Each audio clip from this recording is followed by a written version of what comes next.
कल सुन मेरी तू मुटियारे की समझे अपने आप नु मेरे मगर तू की कर दी দেখ না আনছে তো ভালো কথা। তুমি রাগ করতেছো কি জন্য?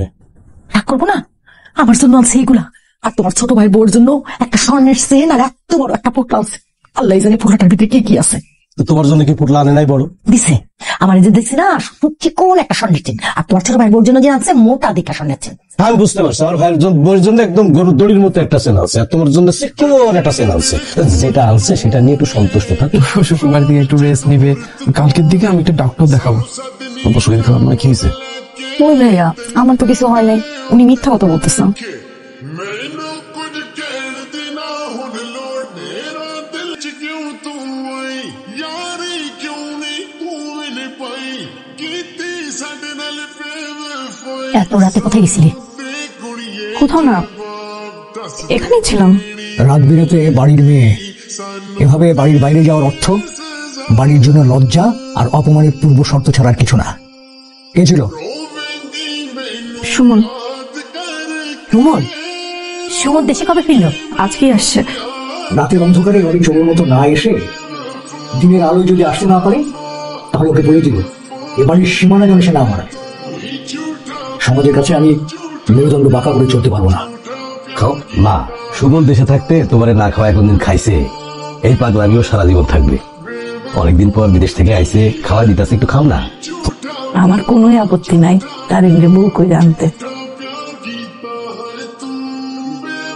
ভাইয়া তুমি আর ভাবি যাও, পালা মারে নাও, অ্যাকাউন্ট থেকে অর্ডারটা করে দাও।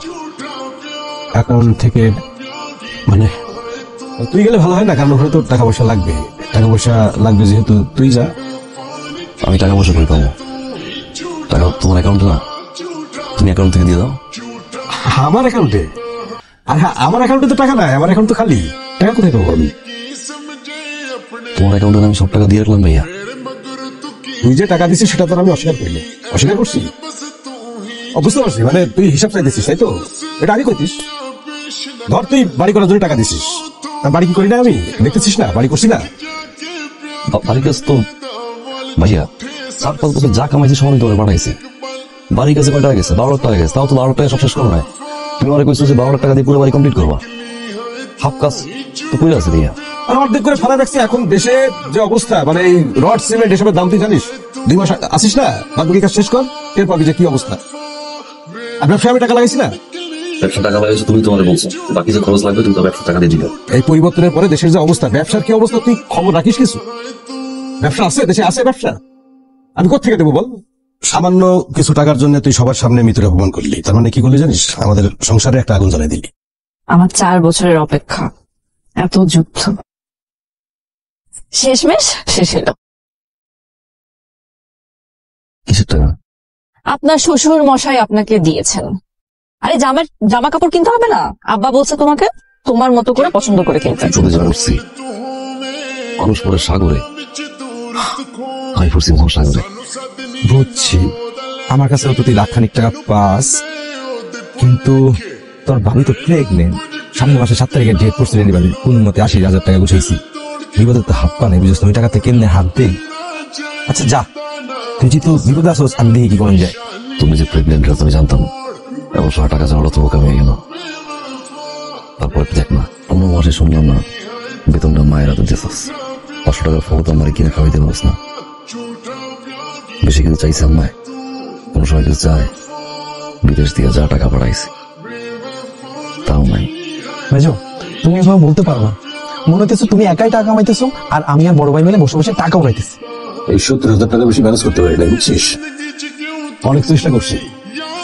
আমার পাশে দোকানের রমজান ভাই অনেক টাকা পাই, কিন্তু দেয় না, বুঝছো? অনেক চাওয়ার পরে টাকাগুলো দিচ্ছে। কি হয়েছে? কি সমস্যা? 1 বছর সময় আমাকে দিও প্লিজ। 1 বছর পরে করি।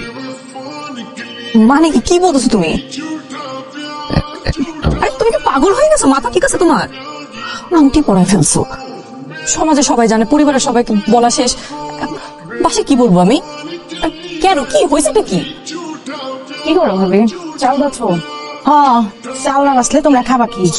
আমি তো আছি পুরা বাড়ির কাম টাম সামলাই, চালও বাইসা তোমাকে রান্না করে খাওয়াই, তোমরা কত আরামে থাকো বুঝোই না। আচ্ছা ভাবি, এইসব বাদ দাও, তোমার সাথে একটা দরকারি কথা বলতে আসি। আরে বলো তো, সুমন ভাইয়ের কি হয়েছে? ব্যাপারটা কি কিছু বুঝতেছো? মানুষ বিদেশ থেকে আসলে মানুষের কাছে কত টাকা পয়সা থাকে, তার কাছে নাকি কোনো টাকা পয়সা নাই। টাকা পয়সা যদি নাই থাকে তাহলে এত বড় বাড়িতে বিয়ে করার কি দরকার? আরে মানুষের ছেলে পেলে বিদেশে গেলে দুনিয়ার কারি কারি টাকা কামাই করে না, দালান করে কত কিছু বাড়ায় না। অথচ ও বিদেশ থেকে আসলো, বিয়া করবো, অথচ টাকা পয়সা আনে নাই, আমার কাছ থেকে টাকা দিতে হইতেছে। ব্যাপারটা আমি আসলে প্রবাসের ভুলটা কেন করিস? সব উদার করে দিয়ে দিস। ভবিষ্যৎ বলে একটা কথা আছে না ভাই? না আচ্ছা তুই কি শুরু করছিস কথা শুভম? কি শুরু করছিস তুই? কিসের হিসাব চাস তুই? এখন হিসাব চাস? এখন তুই যে টাকা পাঠাইছিস বিদেশ থেকে সেই টাকা হিসাব তোর আমরা দিই নাই। এখন আমি কোথা থেকে জমি কিনলাম, বাবলু কোথা থেকে জমি কিনলো, সেই হিসাব চাস তুই? বিদেশে গিয়ে কি মাথা কিনে নিছিস সব? তোর একটা কথা বলে রাখবি, আমি কিন্তু তোর বড় ভাই, এটা কিন্তু ভুলিস না। আপনার মারা যাওয়ার পর থেকে তো আমি মনেই করি নাই তুমি আমার বড় ভাই। আমি তো তোমার বাপের মতো দেখতাম।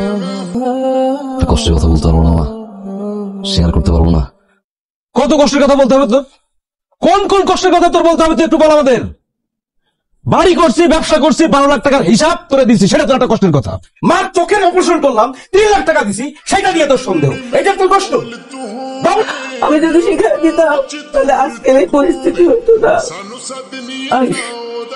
বড় ভাইয়ের কাছে জবাব চাস? কে দিছে তোর এই অধিকার? কে দিছে তোর অধিকার? তুই হিসাব চাস? হিসাব চাইবি? তুই হিসাব চাইবি? বিদেশ থাকি কারণ মতো খাবি না।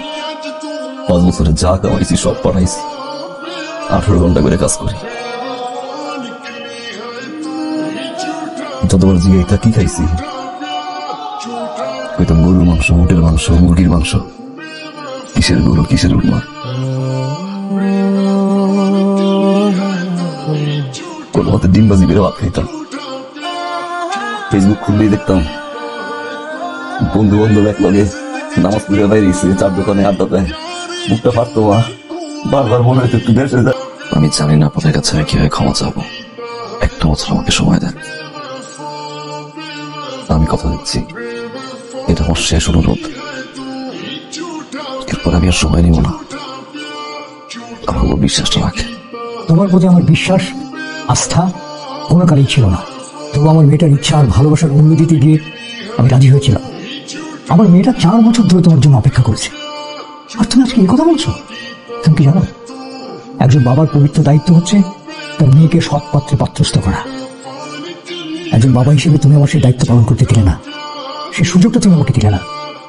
আমার মেয়ে তোমার জন্য আর অপেক্ষা করবে না। এসো